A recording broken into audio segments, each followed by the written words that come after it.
Bienvenue sur DMG TV, les histoires mystiques. Si tu es nouveau sur la chaîne, n'oublie pas de t'abonner, de laisser un commentaire, de liker et de partager. Tu veux raconter une histoire? Il y a un numéro à l'écran sur le plus 237 655 81 90 17. Envoie ton histoire et on va jouer sur YouTube, Facebook et TikTok. On poste 6 histoires tous les jours sur YouTube, la chaîne c'est DMG TV. Ce qu'on fait c'est pour sensibiliser, donc s'il vous plaît, toujours laisser un like, commenter, partager. Même si tu n'as rien à dire en commentaire, tu peux quand même dire merci pour l'histoire. Et si tu veux t'adresser à quelqu'un en particulier, tu peux dire peut-être histoire 1, voilà ce qu'il faut faire.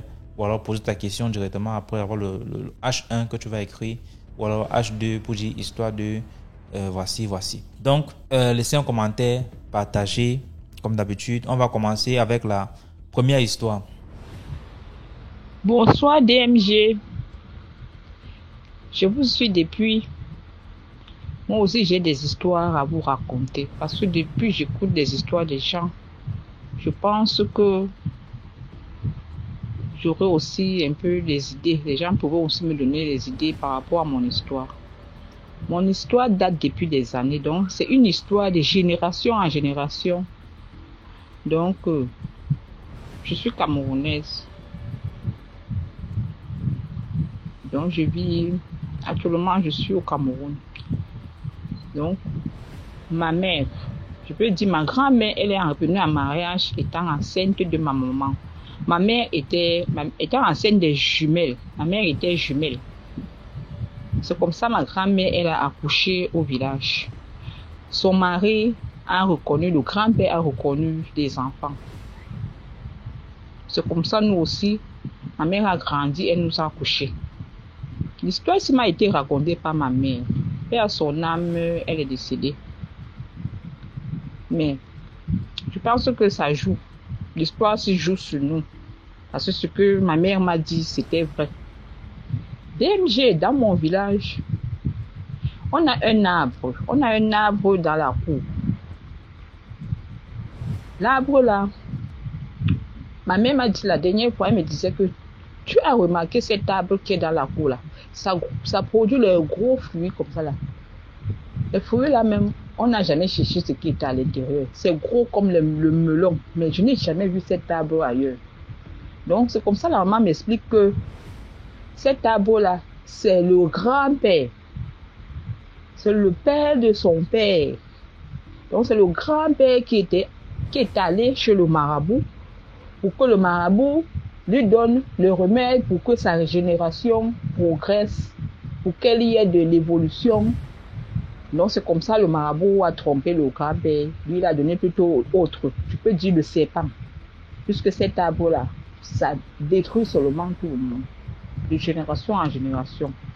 C'est comme ça, quand ma mère m'a raconté l'histoire, je dis, mais j'ai remarqué, on a remarqué que toute fois qu'il y a cérémonie au village, l'arbre là, on coupe, on détruit tout. On détruit, on brûle l'endroit. Mais quelques jours plus tard, ça repousse, ça redonne ses fruits. Même si on déracine, on fait quoi? Ça repousse encore, ça redonne des fruits.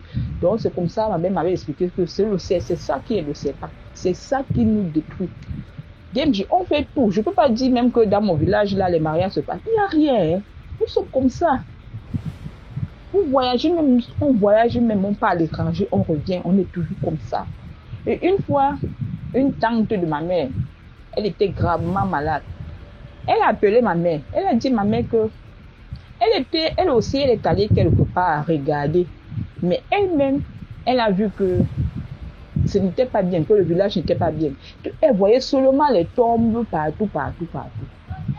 Donc, il fallait qu'on aille se soigner. Qu'on aille se faire soigner quelque part. Puisque nous tous, on allait nous enterrer là-bas.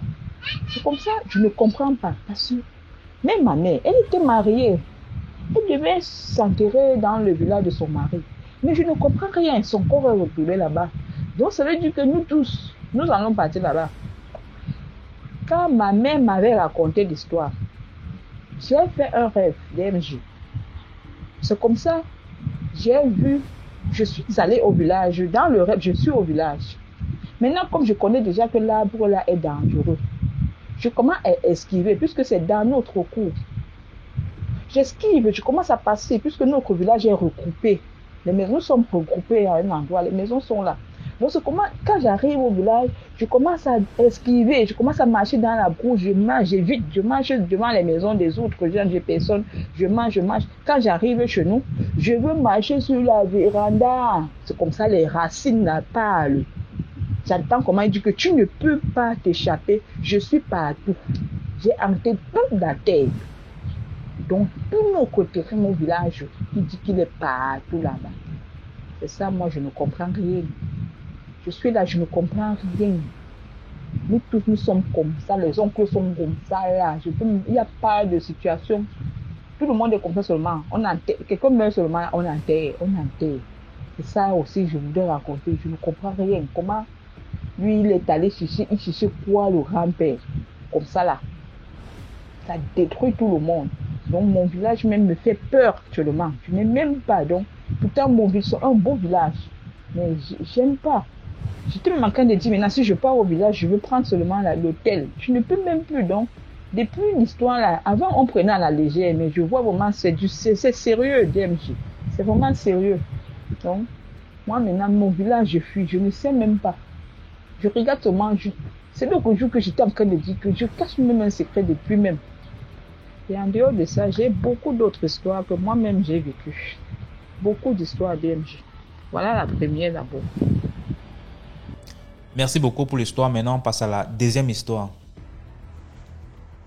Bonjour la famille DMG. Bonjour à toute la communauté. Je vous souhaite une bonne et heureuse année et tous mes vœux de bonheur, de prospérité, de santé. Voilà, la santé d'abord. Et je vous prie de liker, de partager cet audio. Voilà. Je viens vous raconter une histoire que ma mère m'a racontée il y a très peu de temps. Voilà, donc ça se passe au Gabon.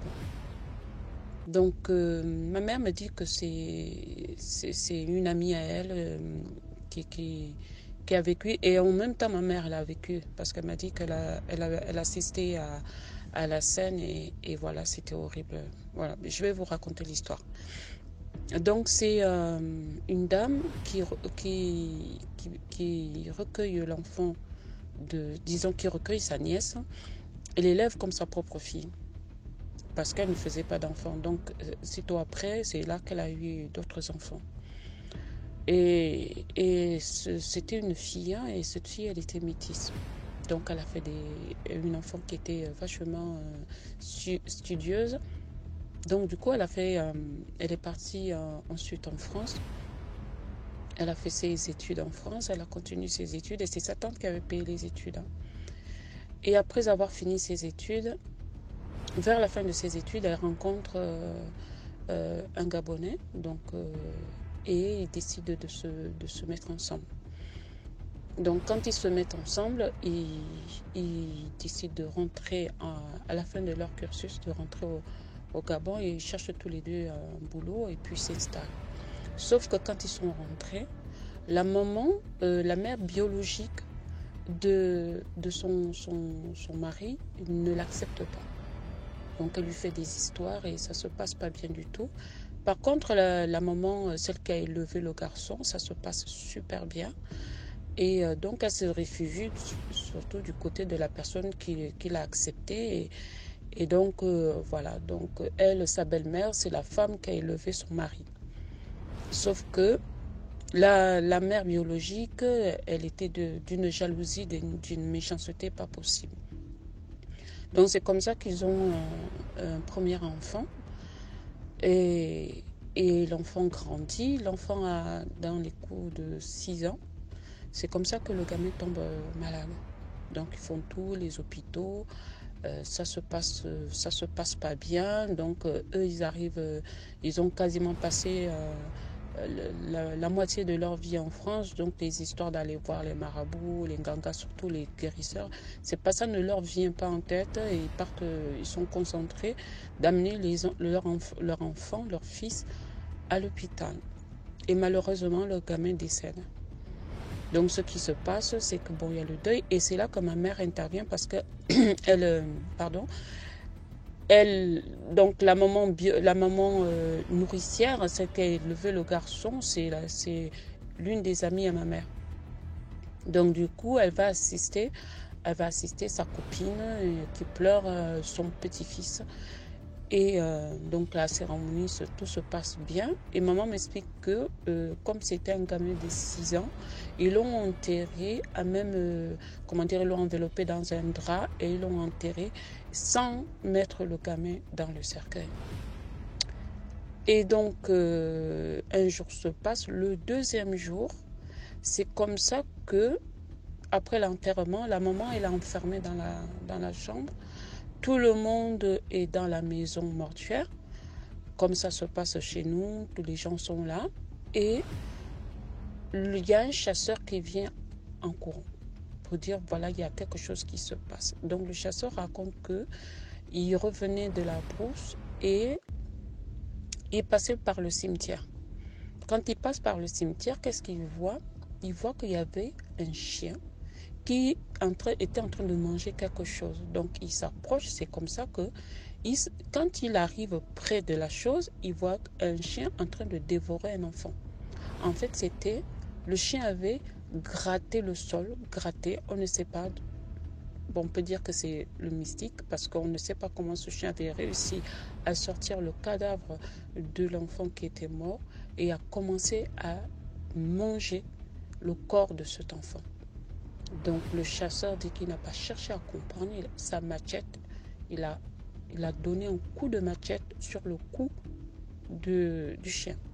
Donc, le chien est parti en courant et le chasseur est rentré au village. Donc c'était vraiment un petit village reculé de la ville de Libreville. Ils étaient dans le périphérique de Libreville. C'est comme ça que le chasseur vient ameuter la famille.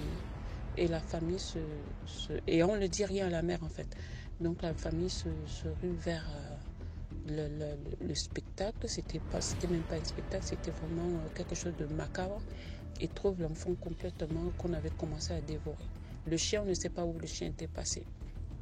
Donc du coup, les hommes creusent de nouveau le sol, remettent le cadavre de l'enfant et mettent des plaques de cailloux, des grosses pierres par-dessus. Et donc, quand ils arrivent à la maison, ils entendent la belle-mère qui est en train de gémir dans la chambre, qui n'arrêtait pas de gémir. Qu'est-ce qui se passe? Le lendemain, c'est toujours la même chose. La belle-mère ne sortait pas de la chambre. Elle a passé tout son temps dans la chambre. C'est à un moment donné où on se dit, mais qu'est-ce qui se passe? Il faut quand même qu'on aille voir ce qui se passe dans sa chambre.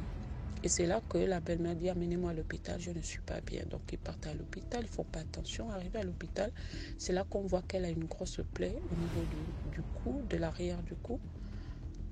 Une plaie béante qui correspondait au coup de machette que le chasseur avait donné. Et c'est là que les gens ont compris que c'était la belle-mère qui s'était transformée en chien pour dévorer son propre petit-fils. Et là, suite à ça, en fait, ce qui s'est passé, c'est que la maman, elle est morte, cette maman-là. Et la belle-fille l'a su plus tard parce que, dans tout ça, dans son deuil, on ne voulait pas trop l'alarmer, la déranger avec ça. Et du coup, c'est comme ça que tout le monde a su que c'était la belle-mère qui avait tué mystiquement son petit-fils et voulait dévorer sa chair. Voilà, donc c'était une histoire qui m'a été contée par ma mère. Et la morale de l'histoire, c'est de dire que, comme je le dis souvent, que le malheur ne vient pas de loin. S'il y a quelqu'un, tu vas dans un mariage et que tu as une belle-mère qui te déteste, tu as le choix. Soit tu restes, ou vraiment tu t'attends à un combat sans merci. Parce que la personne qui ne veut pas de toi ne voudra pas non plus de tes enfants. Soyez bénis. Merci beaucoup pour l'histoire. Maintenant, on passe à la troisième histoire. Bonsoir DMG, vraiment. Bonsoir DMG, bonsoir toute la famille DMG. Bonsoir, bonjour aussi à ceux qui ont des fuseaux horaires différents et tout, sortis de par le monde, qui suivent cette très très belle initiative. Et mon histoire, c'est une pas très très courte, mais c'est une histoire vraiment qui m'a marqué durant mon enfance. J'avais dans les 11-12 ans que je traîne cette histoire dans mon cœur. Et je nommerai cette histoire il s'invite à ses funérailles. Il s'invite à ses funérailles. Ça, c'est une histoire vraiment qui s'est passée, une histoire réelle, des faits réels. Qui s'est passé, je pense, il y a de cela 1995, 1994, 1995. J'étais encore très jeune. Cameroun, surtout, je suis camerounais. Et ce qui se passe, c'est quoi? C'est mon père, meilleur ami de mon père. Je peux dire quoi, amis d'enfance, ils ont grandi ensemble, ils ont passé toute l'enfance ensemble et tout. Donc, ce qui fait en sorte que ils étaient liés vraiment presque par le sang. Parce que quand tu voyais son ami, le tonton, parce que je l'ai connu, puis à son âme aujourd'hui, ça fait des années qu'il est décédé. Quand tu voyais l'ami de mon papa arriver, ce que tu avais vu mon papa, quand tu vois mon papa, ce que tu avais vu son ami, donc c'était vraiment des frères d'âme. Donc, qu'est-ce qui se passe? Ils se partageaient tout. Donc mon papa fréquentait sa famille. Il fréquentait la famille de mon papa. Il venait toujours, les bonbons, il venait toujours me rendre visite. C'était quelqu'un vraiment très, très gentil, un tonton gentil. Très, très, très, très gentil. À la base, il était mécanicien et tout et tout. Moi, j'essaierais de taire certains noms et tout ça. Pourquoi? Parce que pour essayer de contrôler et un peu de sécuriser, je peux dire quoi, l'intimité de certaines personnes. Alors, donc qu'est-ce qui se passe? Entre-temps, l'ami de mon papa, il était mécanicien. C'était un très très grand mécanicien.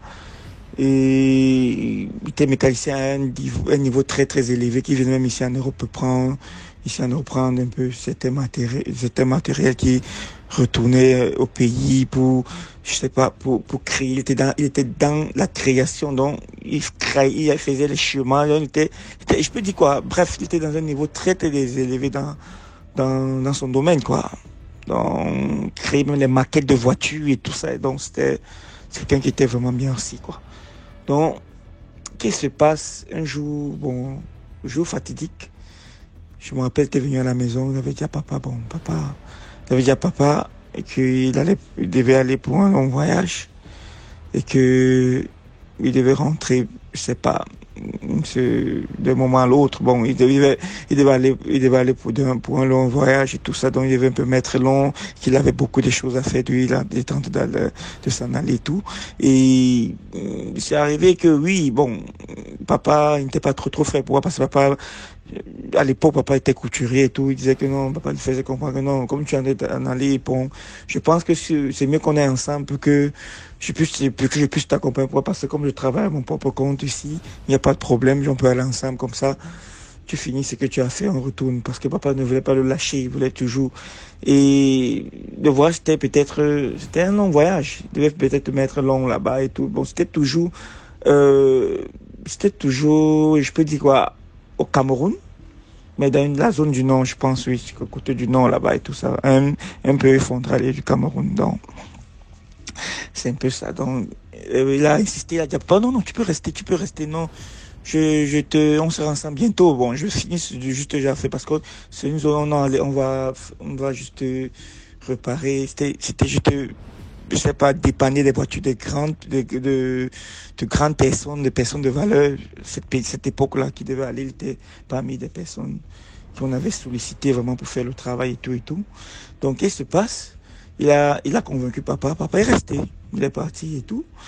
Donc, 2-3 jours après, bon, papa n'a pas pris de ses nouvelles et tout. Et le 4e jour, papa a dit, ok, bon, parce que papa aussi avait beaucoup de travail, il devait faire la couture, on avait beaucoup de clients qui venaient coudre, on venaient laisser peut-être, je peux dire quoi, des habits à coudre, des tissus et tout. Papa aussi avait plein de travail à faire. Donc, papa a eu la possibilité vraiment de trouver peut-être 1, 2, 3 minutes. Il allait chez lui, il arrivait à la maison. Et à la maison, il arrive, il trouve que tout le monde était vraiment, je sais pas, tout le monde avait les yeux larmoyants et tout, en train de pleurer et tout ça. Il demande c'est quoi et que non, apparemment, on vient de les annoncer précisément là qu'on vient de les annoncer, pas autant pour moi, que tonton a eu un accident très grave, que il est jusqu'à décider qu'actuellement qu'on parle, son corps est à la morgue. Papa aussi s'est pris affolement, les larmes et tout, il s'est laissé aller et tout, larmes et tout ça. C'était vraiment trop dur pour lui, cette période. Bon, comme papa avait trop cette considération, cet amour envers son ami, frère et tout, qu'est-ce qu'il se dit? Parce que au Cameroun, on a une tradition qui dit, bon, voilà, je sais pas si ça se passe d'autres pays, comme dans d'autres pays, mais au Cameroun, c'est un truc un peu, je peux dire quoi, c'est un peu, ça fait partie de la culture. Ça fait partie de la culture camerounaise.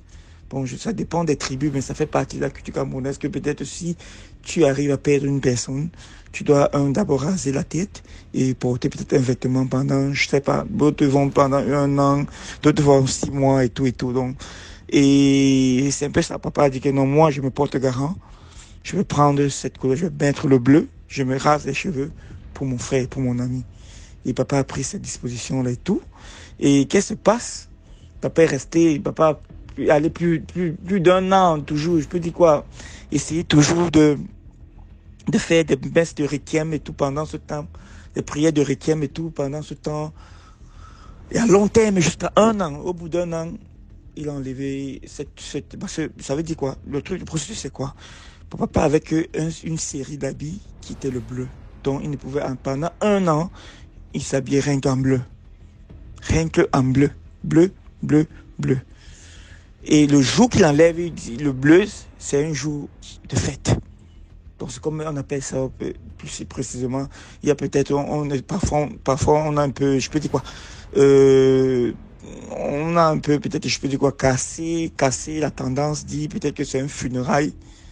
Parce que normalement le funérail peut-être c'est la célébration, vraiment l'enterrement et tout ça. Mais nous on appelle le funérail au Cameroun comme peut-être je peux dire comme un moment festif et tout pour rendre hommage à la personne, au défunt et tout ça, faire une fête peut-être avec à manger et tout ça, à boire et tout, donc c'est un peu ça.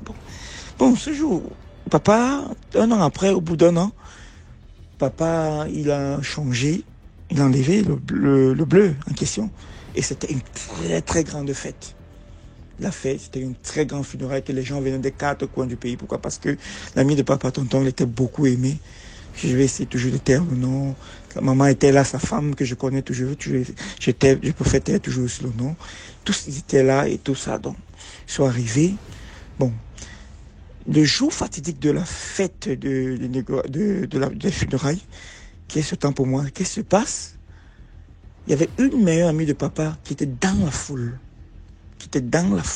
Parce qu'il y avait la foule. Parce que c'était comme, je peux dire quoi, la maison, elle là. Il y a une maison peut-être en bordure de route, parce que je vivais avec papa, on était en bordure de la route. En bordure de la route, et en bordure de la route, devant la maison, c'était des bâches et des bâches et des bâches et des bâches. Il y avait plein de bâches, plus de 6 à 7 bâches qu'il y avait, parce qu'il y avait plein du monde qui était là, qui était venu pour ce jour, parce que c'était un très très grand jour et tout. Et il y a aussi ces photos qui sont là, ces photos dans des cadres et tout, qui étaient un peu dispatchées partout, bon, pour voir un peu, pour un peu démontrer la fête, ce funérail a été en train de se faire à l'honneur de tel et tout ça. Donc, c'est un peu ça. Bon, l'amie de papa, qui est toujours ma tante, ma tata, que je vais pour faire toujours tel ou non, elle était là, dans le noir, elle était en train de chercher, elle faisait le service. C'est parce qu'il y avait un peu tu vois, sous les bâches, vous voyez un peu dans DMG, sous les bâches, il y a un peu de, je peux dire quoi, il y a peut-être des lumières, parfois, à l'arrière des bâches, c'est un peu sombre et tout ça, tu vois un peu. Donc, maintenant, elle est en train de faire, dans le service, de la bois et tout. Elle avait une ombre vraiment tapie, une personne tapie dans l'ombre. Il avait la silhouette de tonton. Je t'assure que j'ai grandi avec cette histoire. Et comme je te parle, j'ai la chair de poule, vraiment, je t'assure. Donc, il était tapé dans le noir. Tata s'était rapprochée. Il était toujours là. Mais elle n'a pas vu le visage.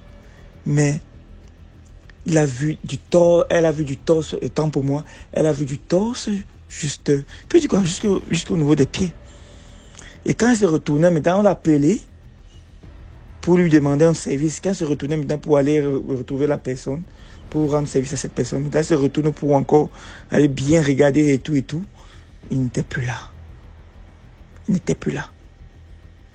Et Tata me fait comprendre aujourd'hui, parce que Tata, en courant maintenant, elle a laissé que toute la fête, la cérémonie se déroule bien dans de bonnes circonstances. Elle ne voulait pas affoler les gens pour dire ce qu'elle a vu et tout et tout. Donc elle est restée tranquille. Peut-être c'est 2 ou 3 jours après qu'elle a appelé papa et dit pas que j'ai vu ton ami. Il était là. Il était là, ces funérailles.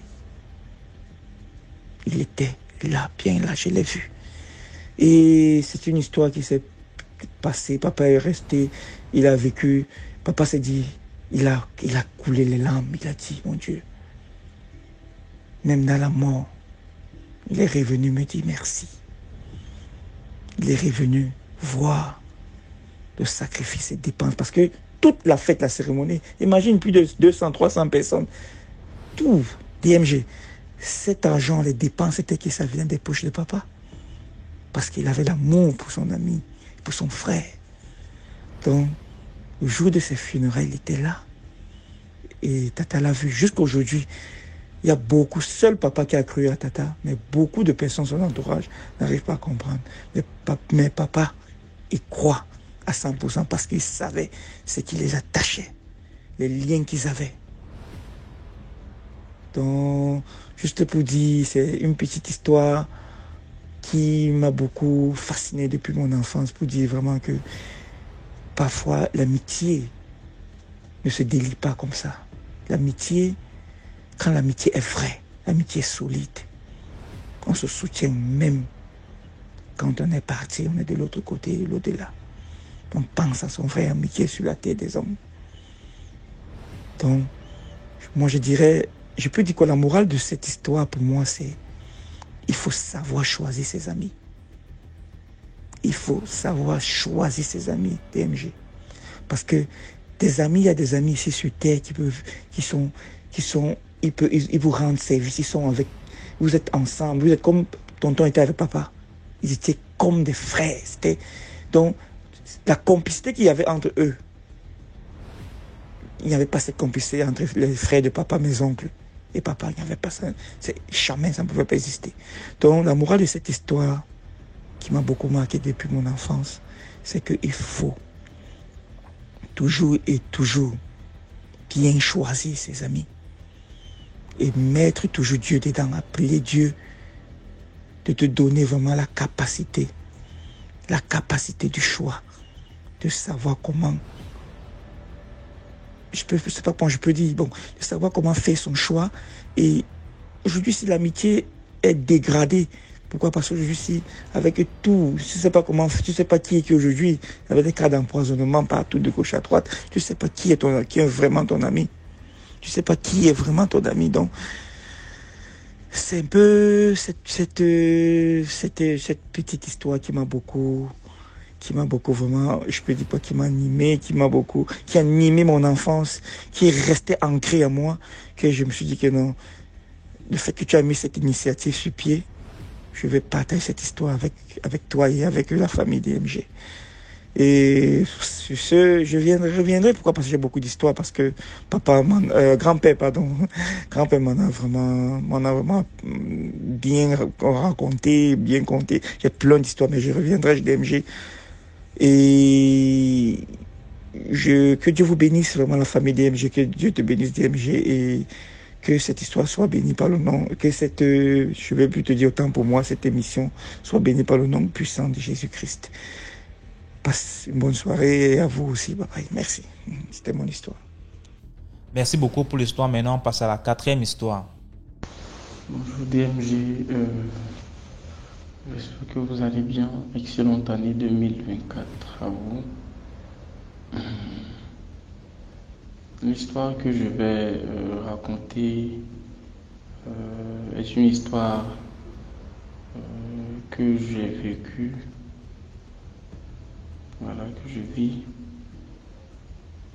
Vous savez, parfois, d'une manière ou d'une autre, Dieu entre dans la vie de chacun de nous. Même si nous avons le cœur parfois plongé vers la mondanité. Je viens d'une famille à la base animiste. Mon père dans les années 96, à ma naissance, s'est convertie à l'islam. Ma mère aussi. Et je n'ai vraiment pas eu une enfance facile. L'histoire que je vais vous raconter est l'histoire de quelqu'un qui est entouré d'esprits maléfiques. Parce que quand vous décidez d'appartenir à Christ, vous êtes combattu précisément sur tous les côtés. Comme je vous l'ai dit, je viens d'une famille musulmane qui est à la base animiste. Dans ma famille, aucun oncle ne travaille, aucune tante ne s'est mariée, aucun cousin n'a une situation stable, aucune cousine ne s'est mariée, aucune personne, physique soit-elle, n'a prospéré dans ma famille. C'est une famille où il n'y a pas de mariage, une famille où il n'y a pas de richesse matérielle, mais c'est une famille où des gens sont intellectuels et sont très intelligents. Quand vous observez leur manière de réfléchir, vous voyez que c'est des gens qui normalement devaient aller à l'école. Mon grand-père avait plus de 15 enfants qu'il n'a pas scolarisés, alors qu'il avait des millions sous sa natte. Je suis né d'un frère jumeau. Mon frère jumeau à ma naissance est décédé. Et au décès de mon frère jumeau, quelque temps plus tard, j'ai perdu ma mère. Bien après le décès de mon frère jumeau, ma mère a eu des jumelles. Ces jumelles-là sont décédées. Elle a eu encore d'autres jumelles. Des jumelles-là, elles sont décédées.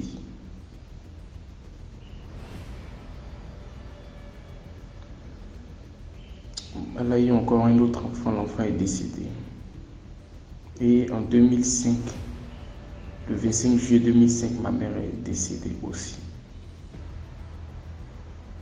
Quand j'étais très jeune, ma mère a voulu que je quitte la maison familiale pour vivre chez une dame qui m'a hébergé. Et c'est sur cette dame-là que j'ai grandi, j'ai fait mon cursus scolaire. Et c'est là qu'on m'a inculqué l'excellence. Je suis le seul dans ma famille qui est universitaire, qui a mis les pieds à l'université. Personne dans ma famille n'a mis pied à l'université, n'a eu la licence, ni la maîtrise, encore moins le master. Quand je passais le bac, mon père ne croyait pas que j'allais avoir le bac, malgré que j'étais excellent. J'ai eu le bac avec plus de 263 points en tant que major de promotion de mon centre. Donc je viens d'une famille où il y a des lois spirituelles que je défie en fait par mon aura, par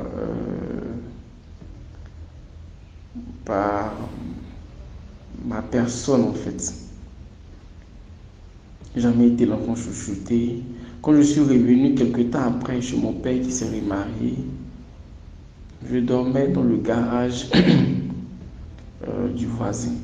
Bien avant de dormir dans le garage du voisin, je dormais dans la cuisine parce que les sœurs de ma belle-mère dormaient dans la chambre. C'est une 3 pièces.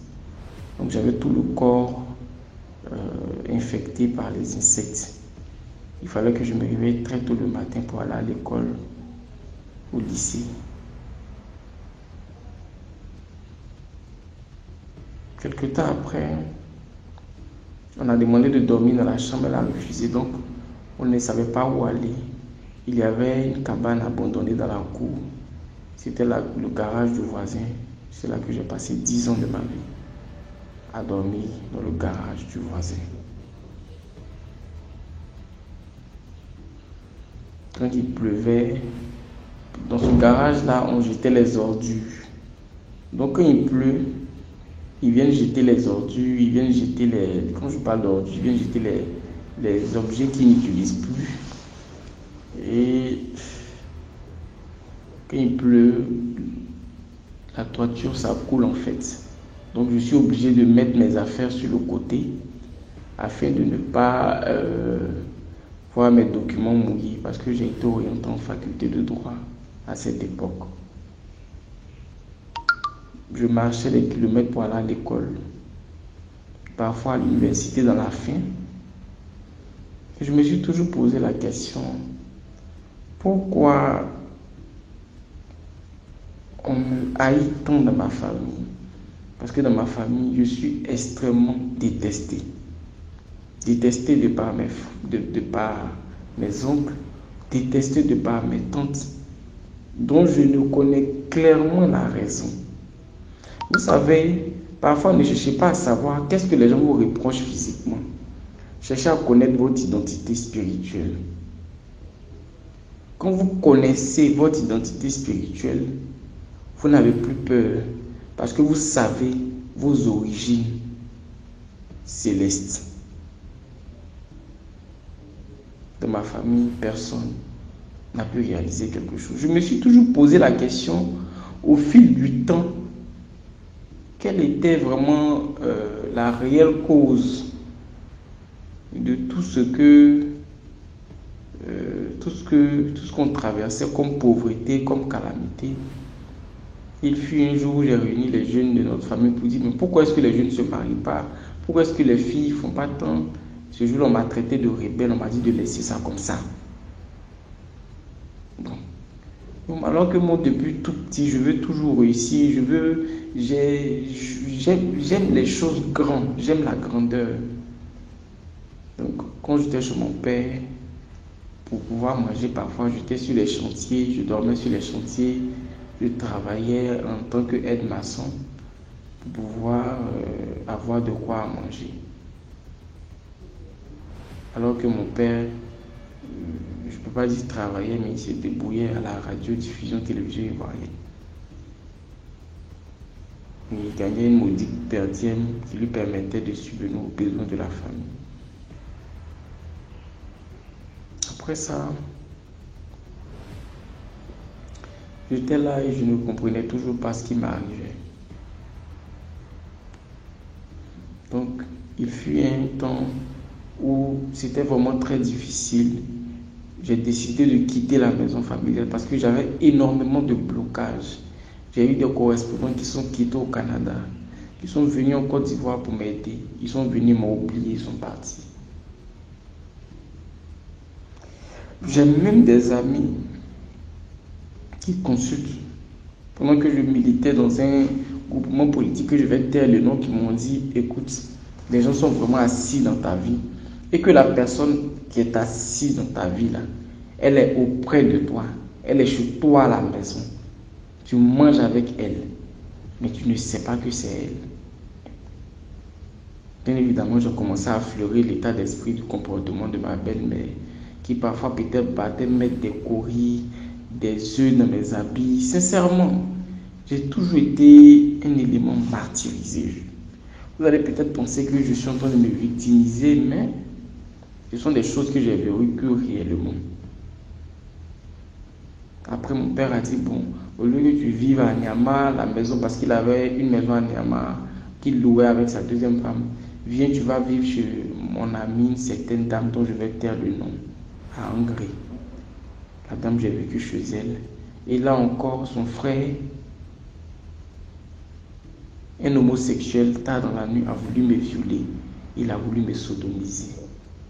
De là, j'ai fui la maison. J'ai quitté cette maison. Je suis reparti à Niamey. C'était vraiment très difficile de relier à Niamey à l'université ou peut-être Cocody où j'avais mes activités.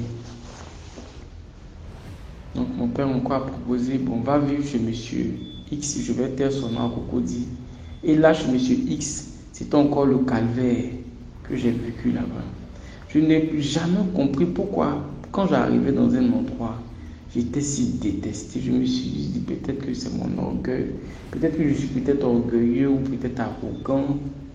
Mais même quand je faisais tout me conformer aux prescriptions, Je t'ai pas aimé, je suis vraiment pas aimé. Sincèrement. Parfois, tu sais pas pourquoi. Parfois, la femme me disait que toi, tu n'as rien, tu t'habilles. Et la femme même fouillait dans mes habits. Et c'est là qu'elle a découvert au moment que je présentais le concours de la magistrature. J'ai toujours caché ma vie à mon père, je ne sais pourquoi. Parce que pour moi, à l'époque, en fait, il parlait un peu trop. Alors que je voyais ses frères comme étant des ennemis. Parce que j'ai surpris ses frères, les maisons, un jour en train de dire que mon père sera tué. Et ses enfants vont le suivre, en fait. Donc, depuis ce jour-là, j'ai commencé à me méfier de mon père et de mes oncles. Bizarrement, tous les coups qui ont été préparés contre mon père, aucun d'eux n'a réussi. Je continuais mon petit bonhomme de chemin après la fac. Après avoir obtenu la maîtrise, j'ai commencé à mettre des activités en place, un cabinet de conseil juridique. Mon père a toujours voulu savoir ce que je fais dans la vie. Il a toujours voulu savoir quel genre de diplôme je suis en train d'obtenir. Mais bizarrement, et une voix qui me disait, ne lui révèle pas tes choses. Ne lui révèle pas tes choses. Mais moi, je ne comprenais pas. Pourquoi? Je me disais que je ne devais pas lui révéler mes choses. Non seulement parce qu'il était un peu trop bavard. En 2020,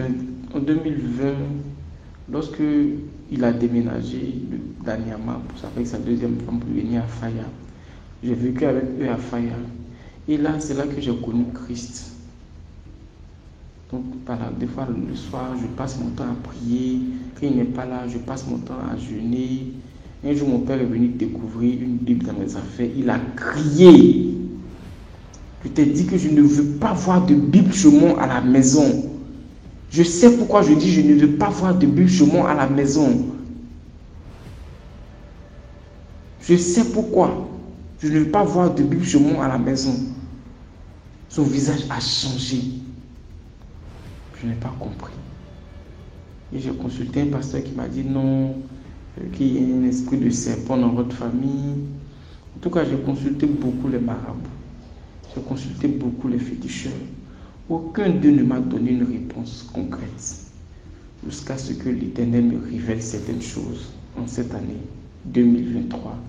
En ces années 2023, début 2024, à l'heure où je vous parle.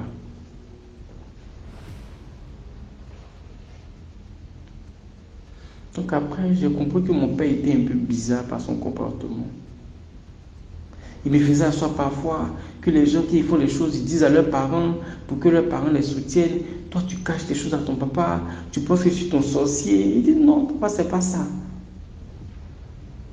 Des fois, j'achète quand c'est la fête de Tabaski de Ramadan, j'achète les présents, j'envoie à mon papa pour sortir de sa bouche, pour lui dire merci, c'est compliqué.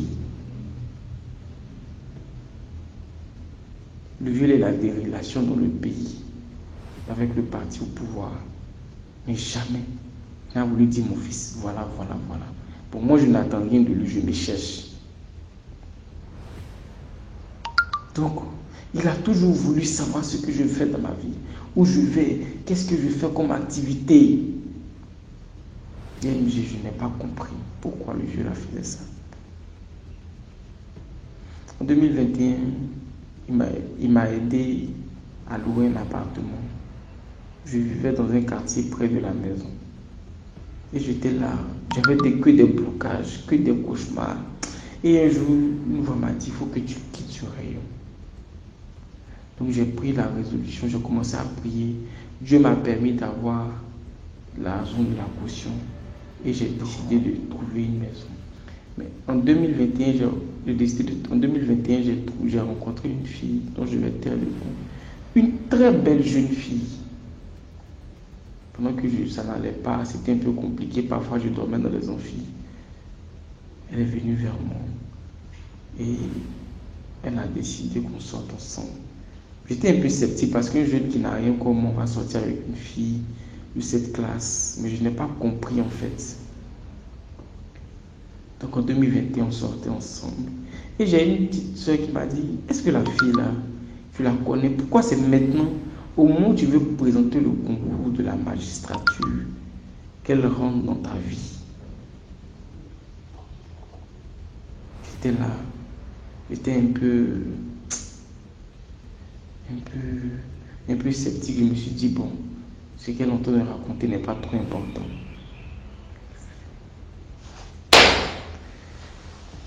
Donc, avec mon père, la fille et moi, on était là, on sortait ensemble, on se voyait un peu partout, on couchait ensemble, on faisait un peu tout. Elle était un peu impliquée, elle était un peu plus impliquée dans ma vie. Du côté de mon père, quand j'ai décidé de déménager, je commençais à avoir tous les mêmes problèmes. Un jour, à 3h du matin, mon père a apparu. Quand je dis apparu, parce qu'à 3h du matin, je l'ai vu sonner mon portail. Il est venu chez nous où j'habitais. Tu dis, tu vas où? Il dit, non papa, mais je t'ai dit que je vais à San Pedro pour les études. Tu vas à San Pedro, tu es sûr que tu vas à San Pedro pour les études? Parce qu'apparemment, tu vas à San Pedro pour les études. Tu vas faire quoi à San Pedro? Il a commencé à me poser toutes sortes de questions. Alors que cette voix me disait, détache-toi d'eux, détache-toi d'eux. Et il a demandé au concierge, pourquoi est-ce que le concierge ne m'a pas empêché de résilier le contrat de bail? Et que je ne dois pas partir quelque part, je dois rester auprès de lui, il doit avoir les yeux sur moi. Je n'ai pas compris sa réaction. Je me suis dit, c'est peut-être un père qui, on va dire, un père qui est un peu un père coq, qui ne veut pas que son enfant vraiment, on va dire, s'éloigne de lui parce qu'il a perdu ses enfants, il a perdu sa fille aînée, il a perdu ses jumelles, il a perdu un de ses jumeaux, il a perdu sa femme. Donc j'étais là. J'ai eu un appartement dans une commune dont je vais taire le nom. Et j'étais là, je faisais mes activités. Toutes les activités que j'ai mises en place ne faisaient que tomber à l'eau. Des blocages ici, des blocages là-bas. Je n'arrivais pas à comprendre. Le concours même que j'ai passé en 2022, j'ai échoué. En rêve, je suis venu voir. J'ai vu une dame, elle me dit que toi, tu as échoué. En 2023, j'ai vu mon nom sur la liste. Première liste envoyée, j'ai vu mon nom. Sur la deuxième liste, je vois mon nom en deuxième position. Alors que sur la première liste, mon nom était en première position. Je ne comprenais pas DMG. Tous ces signes, qu'est-ce que le Seigneur voulait me révéler? La fille en question avec qui je suis, je me bats, je travaille dur. Mais elle a toujours eu des caractères un peu bizarres.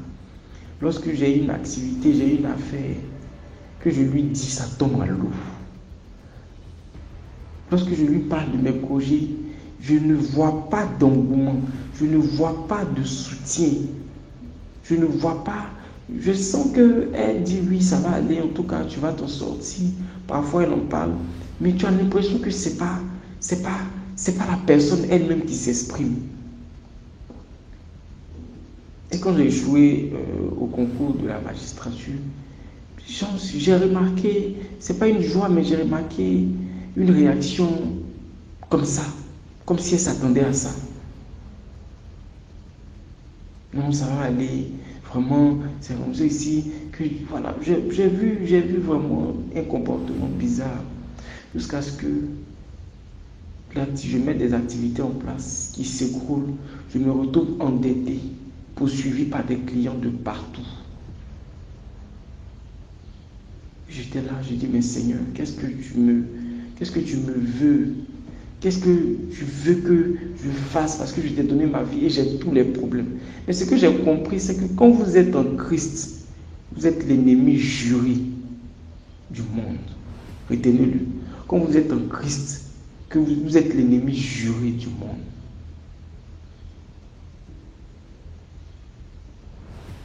Cette fille-là, je n'ai pas compris vraiment quel était le visage qui se cachait derrière sa personnalité. À chaque fois que je lui dis des choses, mes affaires s'écroulent. À chaque fois que je lui dis mes choses, mes affaires s'écroulent. Jusqu'à ce que, début 2024 dans lequel nous sommes, j'ai décidé de m'investir dans 4 secteurs dont je vais taire le nom, qui sont très prometteurs. Et quand je lui ai dit, elle a eu une réaction vraiment très soudaine. Elle a raccroché au nez. Je lui écris, elle ne répond pas. Je lui écris, elle me dit non, qu'il y a un problème chez elle à la maison, mais un peu des réactions un peu bizarres. Je m'attendais à un encouragement, mais ce ne fut pas le cas. Que non, vraiment, ne me dis pas tes choses, sinon ça risque de se gâter. DMG, je n'arrive pas à comprendre. Jusqu'à ce que le Seigneur me révèle que cette fille est une envoyée du monde des ténèbres de ma vie pour me détruire. Quant à mon père, j'étais là, je ne comprenais pas. Jusqu'à ce que le Seigneur me révèle aussi que mon père est membre dans une confrérie de sorcellerie. Donc ça veut dire que je suis entouré que d'esprits maléfiques, que de sorciers. La fille en qui j'ai tant aimé, une fille que j'ai tant aimée, qui est en réalité une envoyée du monde des ténèbres contre ma vie. Mais c'est incroyable. Je vous demande de rester vraiment Christ et de vous méfier. Priez, demandez à Dieu de vous révéler les choses cachées. Parce que les personnes qui vous entourent, dont le visage vous observez, ne sont pas forcément les personnes que vous connaissez. Il y a des gens qui viennent dans votre vie, qui viennent en mission dans votre vie, pour la détruire et partir. Elles-mêmes ne savent pas qu'elles sont en mission. Elles sont utilisées. Vraiment, faites très, très, très, très attention. Voilà ce que je découvre sur ma famille. Mon père est dans une confrérie de sorcellerie. Parfois, quand je suis là, je n'ai même pas 5 francs. Il m'envoie de l'argent. Si c'est trop, 5 000 francs. Quand je lui parle de projet, je lui parle de ceci parce que je m'étais dit, non, c'est vraiment mon père, il faut que j'arrête vraiment d'être méfiant avec lui. Mais sincèrement, il n'a jamais eu un état d'esprit positif. Dans la famille, personne n'est marié. Et il m'a dit un jour que ta soeur, pour qu'elle se marie, j'ai été obligé de faire certaines choses. Je ne sais pas quoi.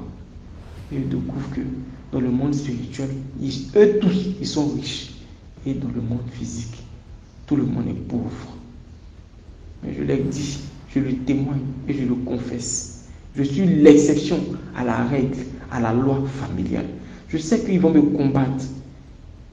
Ils combattent mes projets. J'ai des rendez-vous avec des clients. Ça tombe à l'eau. Je suis au bord des opportunités. Ça tombe à l'eau. Mais je sais que Jésus-Christ de Nazareth va me sauver. Parce qu'en lui, j'ai mis ma confiance. C'était l'histoire que j'avais à vous raconter. Ma famille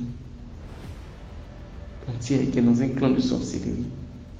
Et ma petite amie qui est une envoyée du monde des ténèbres pour me détruire.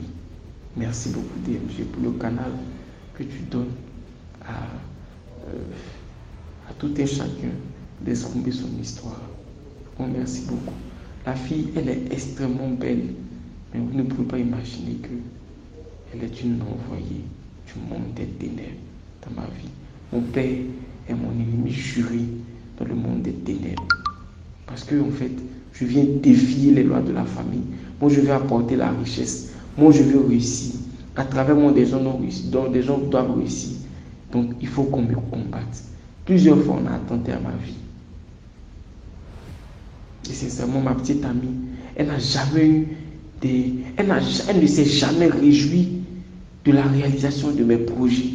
Sincèrement, ça a toujours été bizarre, ces réactions. Et je ne comprenais pas toujours pourquoi.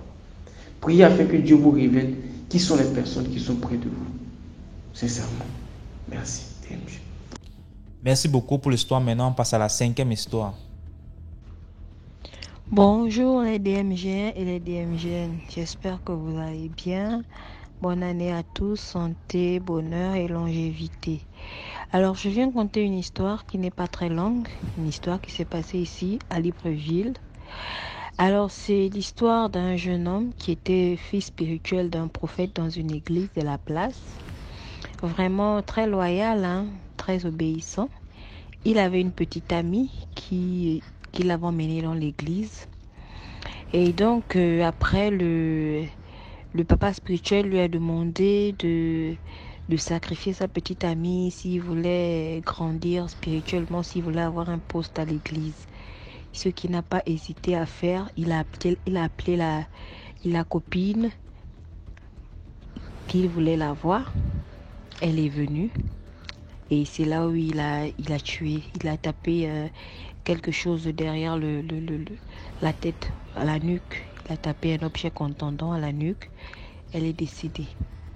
Et le père spirituel est venu. Le père spirituel lui a dit qu'ils doivent enterrer la jeune fille à l'autel. À l'autel où il prêche.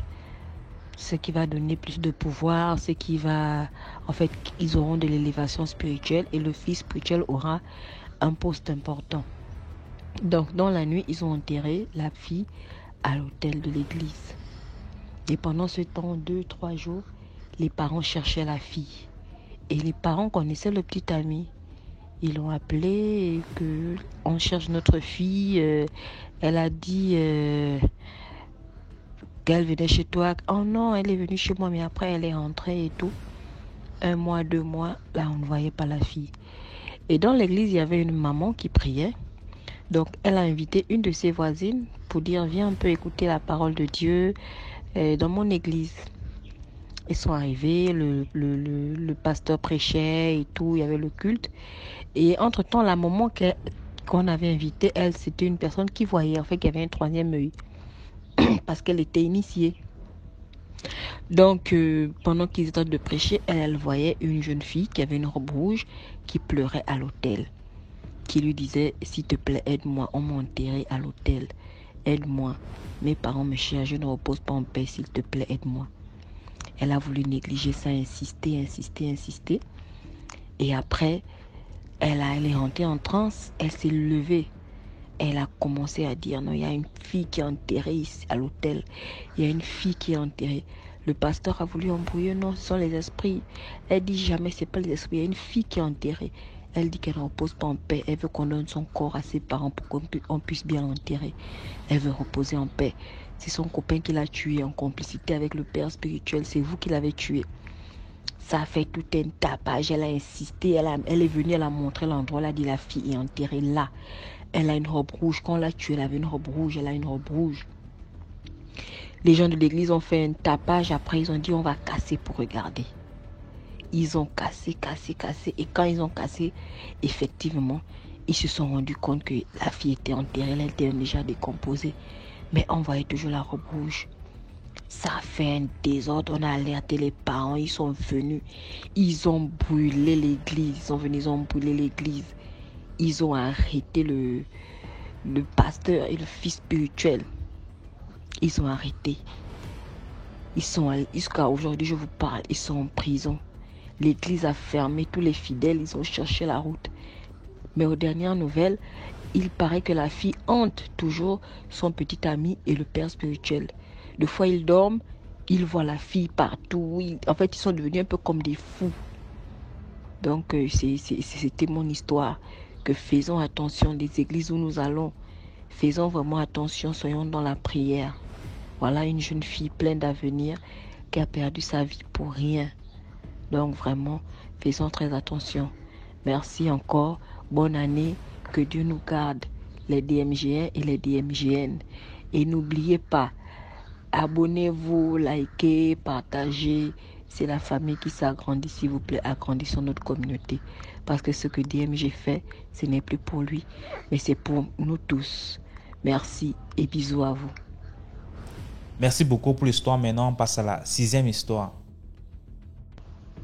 Bonsoir, DMG TV. Je vais raconter mon histoire. Mon histoire, ça commence comme ça.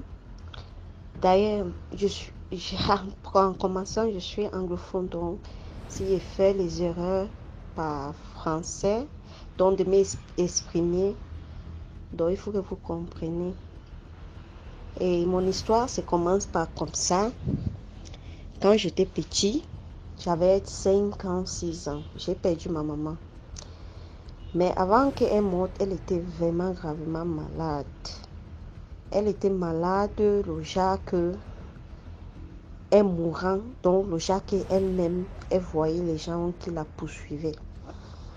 Et elle disait comment les gens la poursuivaient, donc venaient avec les gros gangs, en noir, en rouge, donc la poursuivre. Parce que chaque nuit, elle pleurait, elle se réveille, donc elle criait dans son sommeil que les gens la poursuivent, qu'on veut la tuer.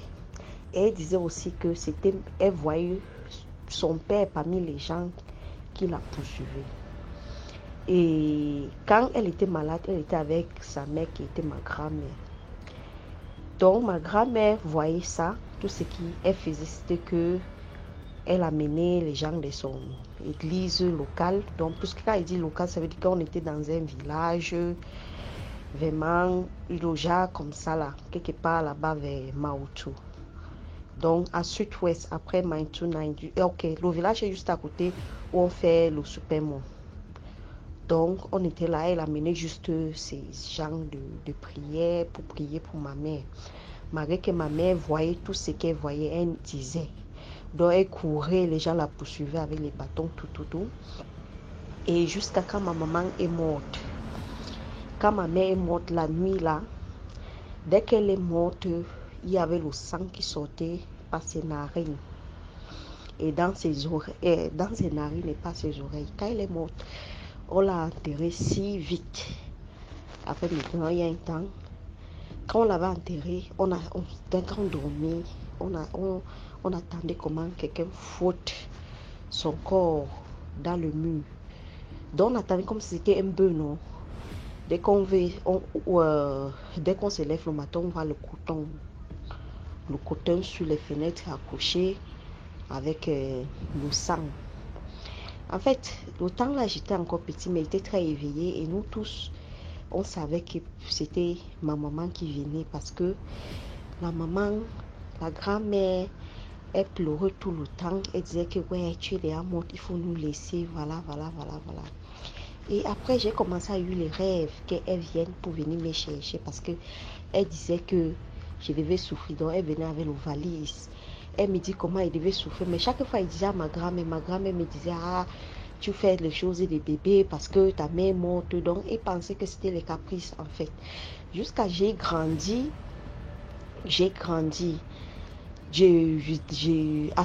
Donc, jusqu'à peut-être que j'ai eu peut-être dans les 9 ans, 9 ans, 10 ans, avant que j'ai arrêté de la voir dans mes rêves qu'elle venait. Donc, c'était que même quand j'étais petite, c'était que quand elle venait de mourir, dès que je fermais mes yeux, je la voyais. Et entre temps étant petit, que j'ai vu comment elle est morte, on est parti l'enterrer. J'avais peur. J'avais peur de ma mère, même dans le rêve. Donc, je fouillais, je courais. En fait, pour ne pas faire l'histoire longue, c'est comme ça. Donc, quand j'ai vu, c'est là que j'ai arrêté. Mais quand j'ai parti au champ, je suivais les pas. Le genre que quand je marchais, quelqu'un aussi marchait parce que ma grand-mère m'a envoyé au champ aller chercher le bois ou bien le plantain, moi tout seul. Donc, du coup, quand tu marches, tu attends les pas. Quand tu commences à courir, tu attends. C'est comme si les pas aussi te couraient. J'ai grandi jusqu'à un certain niveau. Avant que tout ça s'est arrêté. Donc, quand je restais seule, je sentais la présence de ma mère. Et qu'est-ce qui est pertinent, c'est que quand je commence à grandir, même quand j'avais dans les 15 ans, comme ça, je rêvais beaucoup. Je rêvais beaucoup de ma mère. Déjà que je rêve qu'elle est sur un lit, elle me donne les fruits. Et sans toutefois savoir qu'elle est déjà morte. Et des fois que quand je rêve, je vais dans le rêve, je suis consciente que je suis en train de rêver. Et étant là-bas, je sais que c'est un pays de morts. Et après, je commence à chercher ma mère. Je demande si ma mère, on connaît ma mère. On dit qu'on ne trouve pas ma mère. En fait, l'histoire, c'est que ma maman, mon maman était tuée par son père. Puisque mon grand-père son papa était dans les histoires de cons. Donc il a tué ma maman et ma maman ne voulait pas. Elle a beaucoup lutté avant de partir. Et quand elle est morte, moi-même, elle voulait me prendre parce qu'elle disait que dans les rêves que je vais rester, je vais souffrir, qu'il faut que je la suive. Et moi, en tant qu'enfant, j'avais tellement si peur. Je ne sais pas si l'histoire est tellement si loin parce qu'il y a beaucoup d'autres choses à dire. En fait, qu'est-ce qui m'a motivé de raconter mon histoire? C'est une dame qui disait qu'elle était métisse, que si sa maman était morte et confiée, c'était un papier pour elle si c'est ça, sa copine, si c'est, oui, quelque chose comme ça. Après, elle a tombé enceinte à l'âge de 15 ans, si c'est 16 ans, que la femme là, elle ne sait pas pourquoi elle a détesté. Non, mais j'ai eu cette histoire. Ma grand-mère m'a tellement maltraitée. Ma grand-mère m'a tenue. Donc, c'est qui ma mère est morte dans ses bras. M'a tellement si maltraité. C'est un mystère que je n'ai jamais compris.